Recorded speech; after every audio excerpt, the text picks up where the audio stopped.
Tempo comum, 14ª semana, segunda-feira. Tema 13. Encontrar Cristo na Igreja. Pontos a meditar.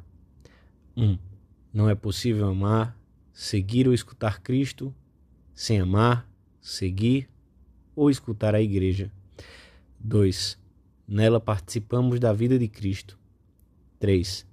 Fé, esperança e amor à Igreja. Pelo sinal da Santa Cruz, livrai-nos Deus, nosso Senhor, dos nossos inimigos. Em nome do Pai, do Filho e do Espírito Santo. Amém. Meu Senhor e meu Deus, creio firmemente que estás aqui, que me vês, que me ouves. Adoro-te com profunda reverência. Peço-te perdão dos meus pecados e graça para fazer com fruto este tempo de oração. Minha Mãe Imaculada, São José, meu Pai, Senhor, meu anjo da guarda, intercedei por mim.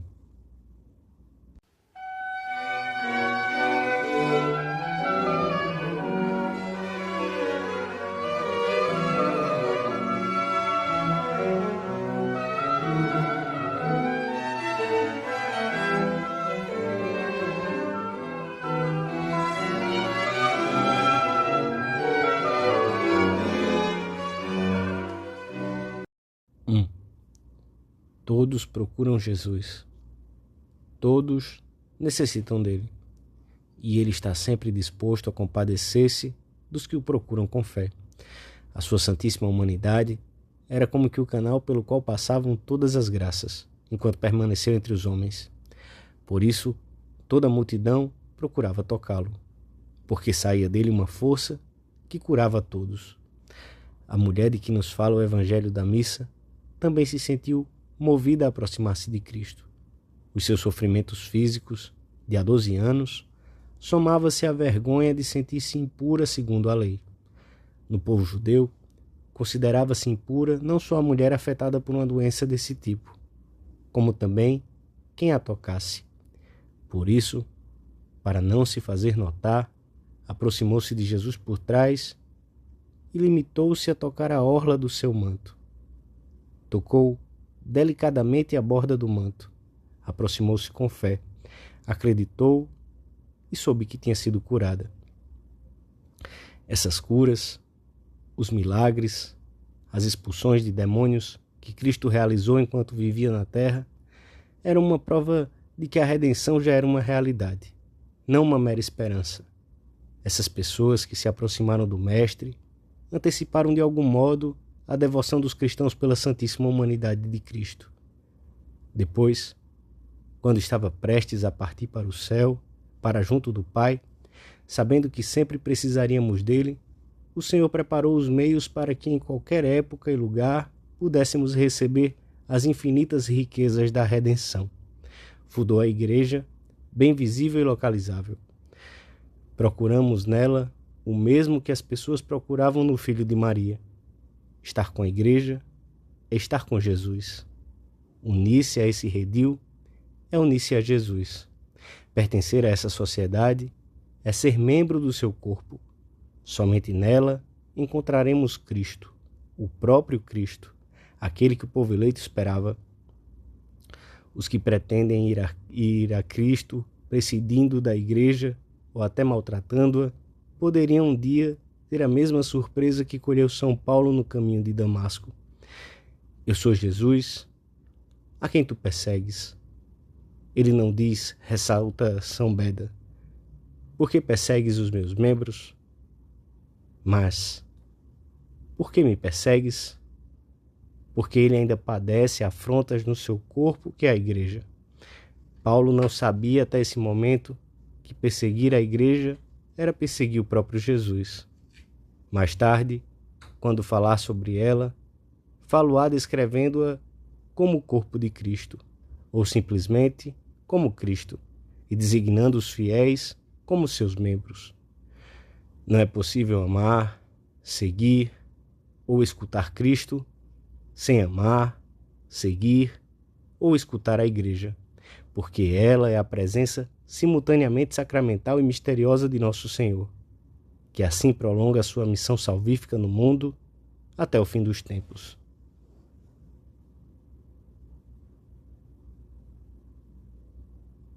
2. Ninguém pode dizer que ama a Deus se não escolhe o caminho, Jesus, estabelecido pelo próprio Deus. Este é o meu Filho amado, escutai-o. E é ilógica a pretensão de sermos amigos de Cristo, desprezando as suas palavras e os seus desejos. Aquelas multidões que afluíam de toda parte encontram em Jesus alguém que, com autoridade, lhes fala de Deus. Ele próprio é a palavra divina feita carne. Encontram Jesus Mestre, e agora encontramo-lo e vinculamo-nos a ele quando aceitamos a doutrina da Igreja. Quem vos ouve, a mim me ouve, e quem vos rejeita, a mim me rejeita. Jesus é, além disso, nosso Redentor. Ele é sacerdote, o possuidor do único sacerdócio, que se ofereceu a si próprio como propiciação pelos pecados. Cristo não se apropriou da glória de ser sumo sacerdote, mas ela foi-lhe concedida por aquele que lhe disse: Tu és meu filho.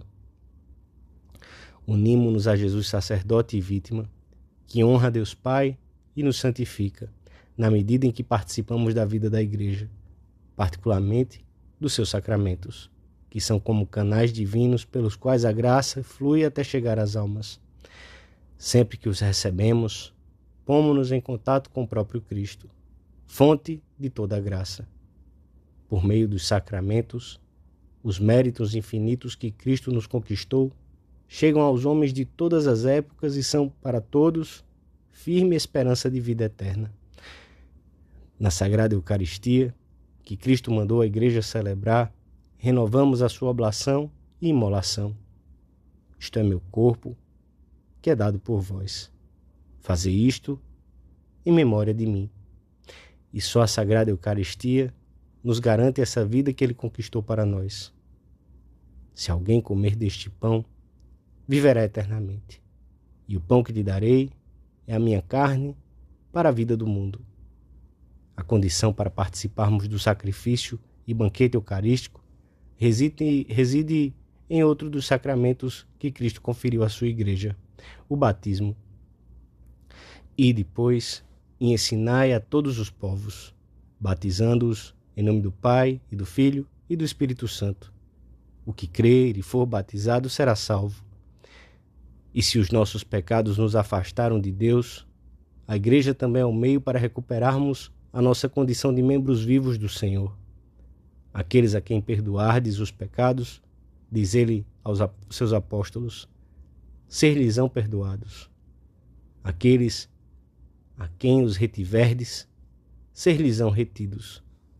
O Senhor estabeleceu que esta vinculação profundíssima com ele se realizasse através desses sinais visíveis da vida sacramental da sua Igreja. Nos sacramentos também encontramos Cristo. E ainda que alguma vez possa haver dissensões dentro da Igreja, não será difícil encontrarmos Cristo.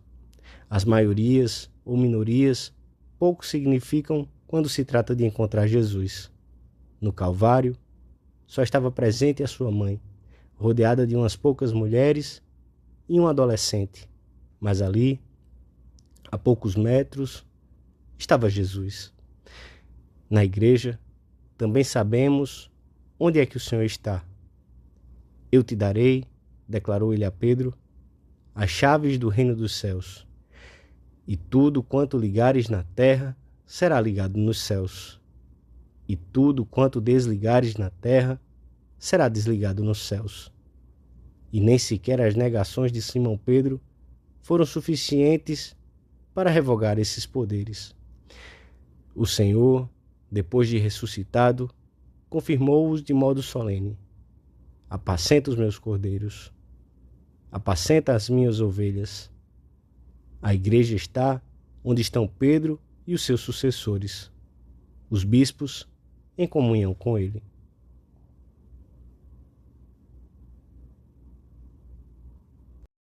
Três. Na Igreja vemos Jesus, o mesmo Jesus a quem as multidões queriam tocar, porque saía dele uma força que os curava a todos. Pertence à Igreja quem, por meio da sua doutrina, dos seus sacramentos e do seu regime, se vincula a Cristo mestre, sacerdote e rei. Com a igreja, mantemos de certo modo as mesmas relações que temos com o Senhor: fé, esperança e caridade. Em primeiro lugar, a fé, que significa crer naquilo que em tantas ocasiões não é evidente. Os contemporâneos de Jesus viam nele um homem que trabalhava, que se cansava, que precisava de alimento, que sentia dor, frio, medo. Mas aquele homem era Deus. Na igreja, conhecemos pessoas santas, que muitas vezes permanecem na obscuridade de uma vida normal, mas também vemos homens fracos como nós, mesquinhos, preguiçosos, interesseiros. Mas se foram batizados e permanecem em graça, apesar de todos os defeitos, estão em Cristo, participam da sua própria vida. E se são pecadores, a igreja também os acolhe no seu seio, como membros mais necessitados. A nossa atitude perante a igreja também deve ser de esperança. O próprio Cristo afirmou: sobre esta pedra edificarei minha igreja, e as portas do inferno não prevalecerão contra ela. A igreja será sempre a rocha firme, onde podemos procurar segurança diante dos tombos que o mundo vai dando. Ela não falha, porque nela encontramos Cristo. E se devemos a Deus caridade, amor, esse deve ser o nosso mesmo sentir em relação à nossa mãe, a igreja, pois não pode ter a Deus por pai quem não tem a igreja por mãe. Ela é a mãe que nos comunica a vida, essa vida de Cristo, pela qual somos filhos do Pai. E uma mãe deve ser amada. Só os maus filhos é que se mostram indiferentes e às vezes hostis em relação a quem lhes deu o ser. Nós temos uma boa mãe. Por isso, dói-nos tanto as feridas que lhe causam os que estão fora e os que estão dentro, e as doenças que podem atingir outros membros. Por isso, como bons filhos, procuramos não ventilar as misérias humanas, passadas ou presentes, destes ou daqueles cristãos, constituídos ou não em autoridade.